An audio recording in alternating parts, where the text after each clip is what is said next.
My name is Daniel Noruera, and I am the owner of Urbana Cafe.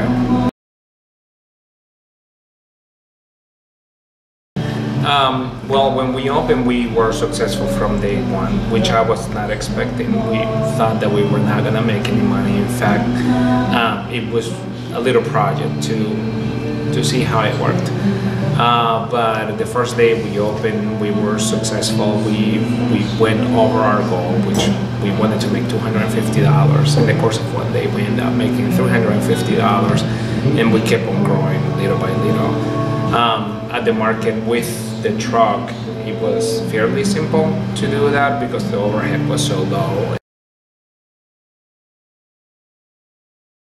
I was working for in corporate America. I was doing an editorial for Cengage Learning. So that was a little bit of editing, a little bit of project management, and a little bit of project development.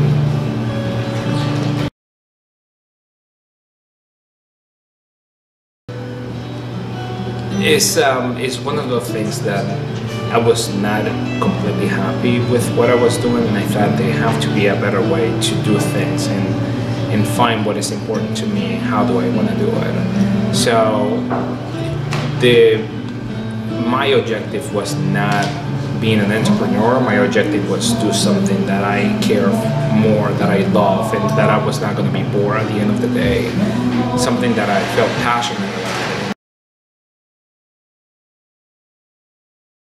So I've been drinking coffee since I was a kid. I'm Venezuelan by nationality, and coffee is something that we have on our breakfast table every day. So it was natural.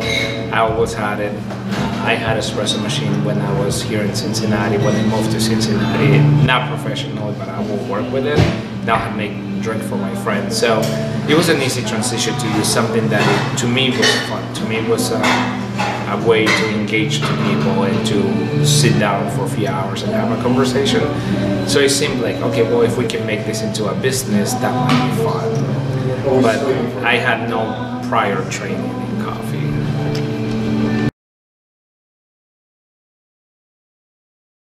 That's interesting. So for many years I thought about opening a coffee shop, and I put a lot of thought into it. I wrote a business plan.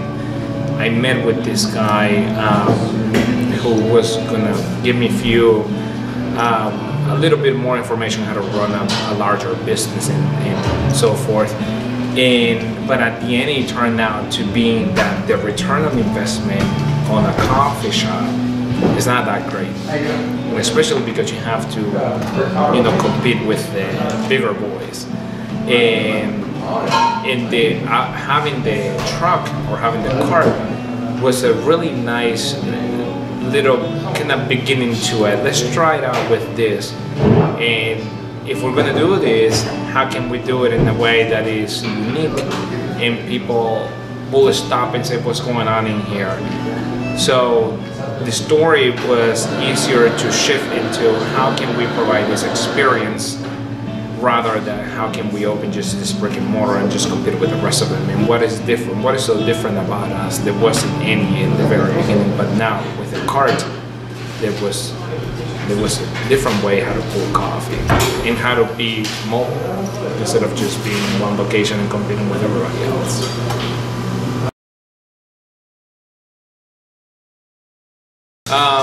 On year one, so we opened in October. And that same year, at the end of the year, we have told so many people that no, we can't come to your event because we have one cart, that we knew that we had to have a second one. By March of next year, the second cart was already rolling.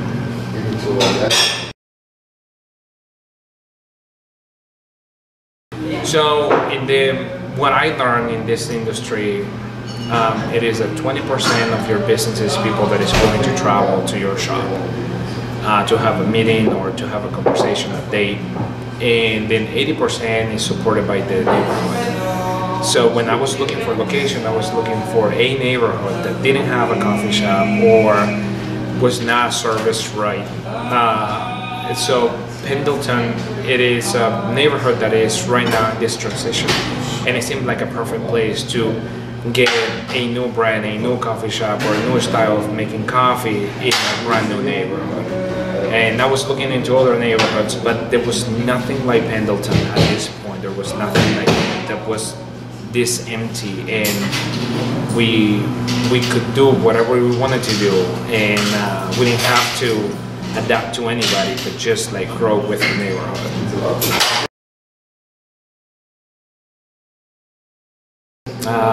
It's possible. It's not.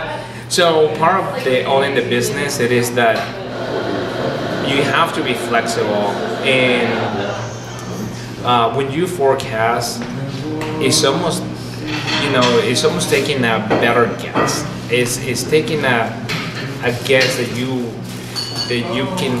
think you know the data, you have all this data, and you think you know the answer.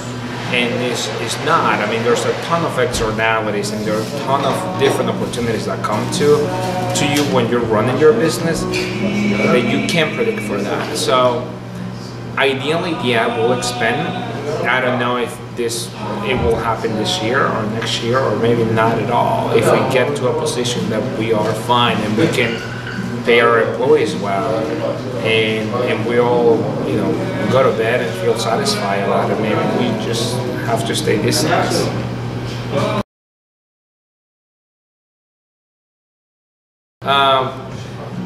I didn't have a mentor for this business. I worked with somebody else prior when I was looking into opening a coffee shop many years ago, and that didn't pan out that well.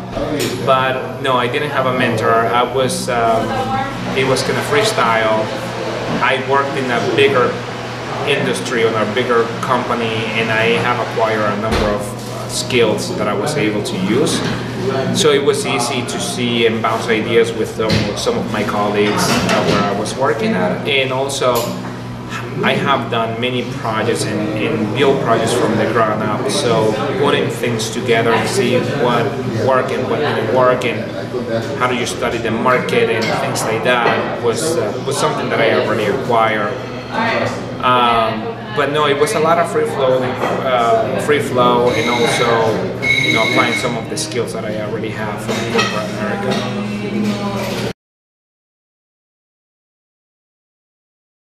All of them. So the first one is funding. Where do you get the money from? So how do you present this to somebody else so you can get money to do your business if you need any? How do you apply for a license? You know, there are a lot of things that I have no idea. I never opened a food and beverage, or I never been in the food and beverage industry. And then after you do that, it's the operation. How do you run this thing now that you created it? And how many hours you get to sleep, and what happens the next day if you don't have any milk or ice or coffee?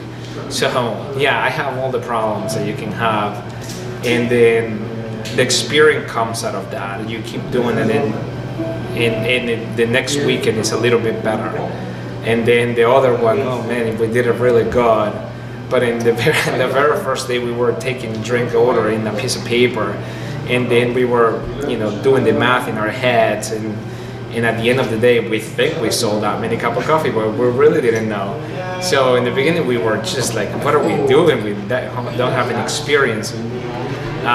So yeah, in reality, we have all the problems that there were, and I'm sure we'll keep on having more of that in the operational level and the growing level. I mean, how do we grow this thing? How much people do we need? So, but nothing has been too crazy that was so manageable, or nothing too bad that broke us. If anything, everything made us grow and be more professional and understand this business a little better.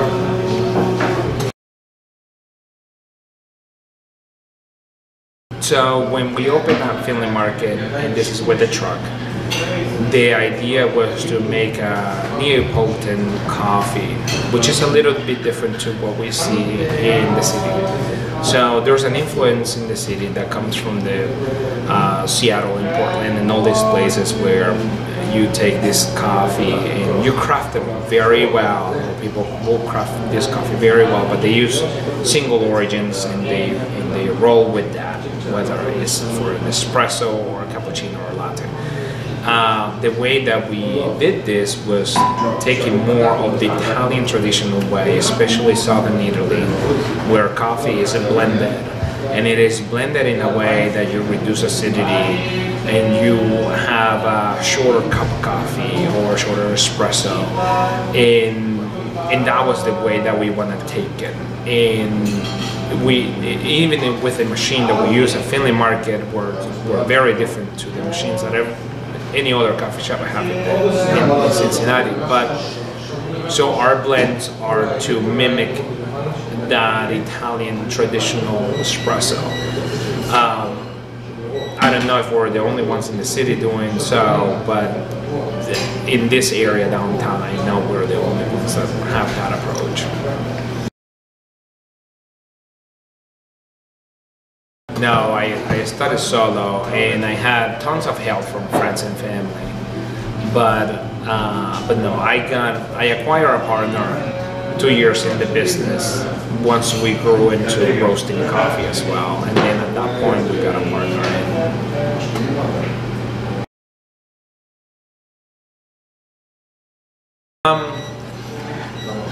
So anything that we have done here has been out of trust and work ethics.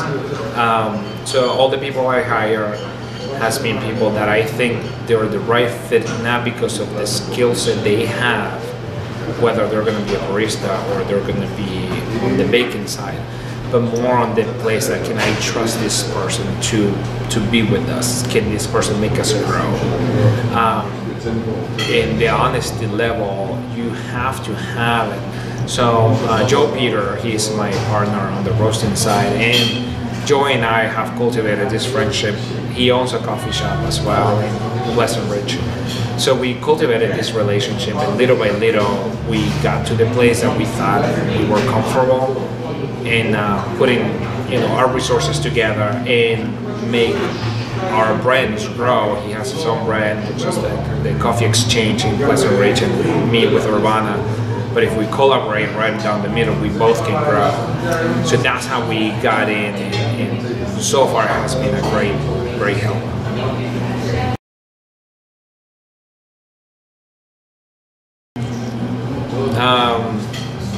Well, you are your own boss. That's pretty cool. Sometimes it sucks. You have to make all the decisions, and sometimes it's not popular, sometimes it is popular. But I think the most exciting part is that you're building something, and you get out what you put in. I mean, there's just if you put a lot of work, you're really gonna get something out of it. But there's no tricks, there's no shortcuts. But that's very rewarding when you do the work and then at some point it gets recognized. It feels really good.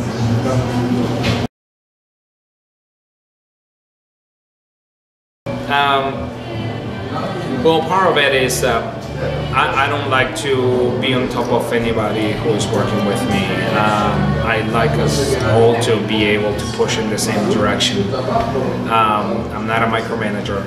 I want to see people grow. It makes me really happy when I see these individuals taking more responsibility and doing other things because they thought they wanted to do it and not because I told them. That is fantastic. But I don't like to micromanage. There's a point that even if this is not my personality, there's a point that you have to be on top of things. And also because you're looking at the bigger picture, and then you can see the financial, how you're doing, and how do you need to perform this month to meet your goals. So there's a little bit of things that you might be uncomfortable doing, but you end up having to do it. So there's a flexibility between my personality and what I have to do as well.